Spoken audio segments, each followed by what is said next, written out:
feel to be the endorser of Easy Pro po? Yes, well, I'm so lucky, I'm so blessed na binigyan ako ng pagkakataon. Now, I'm running for 6 years na ako sa Easy Pro. Salamat sa pagtiwala Sir Lawrence Wang, the owner of this company. So I'm really blessed kasi nga po, for how many years na ako nandito, hindi nagbabago, napaganda. Then the quality that I endorse is really talagang masarap at pwedeng panghanap buhay sa mga Pilipino na gusto mangarap na magkaroon ng business. Kaya nga po, ang Easy Pro, ako'y partner ko talaga sa aking hanap buhay. Hindi lamang yung parang commercial, kung hindi, para talaga siyang homemade na ginawa namin.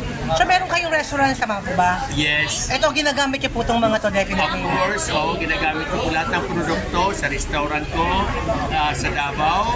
Then sa school right now, nagbubukas na ulit ako ng school sa Davao. At of course, ito yung Easy Pro Training Center na itong Quezon City. At good thing sir, ito ay talagang Filipino made po ba to sir? Yes, made by Filipino ang ating mga romance, ginagawa natin. And then napakaganda po kasi nga, abot kaya at abot kamay ng ang Easy Pro, nandiyan na sa inyong harapan.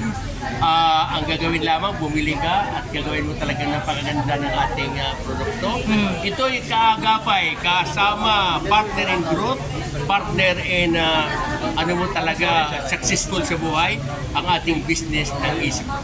Sir, definitely sobra kang sumikat dati, di ba, sa mga TV shows niyo po. Sir, kamusta naging buhay? Why did you decide po na iwanan mo na ang telebisyon? Well, because sa tipping kasi, okay naman talking about money, talking about kasikatan, okay naman po. Kaya lang, bakit ayaw ko na? I'm already 70 years old. Okay.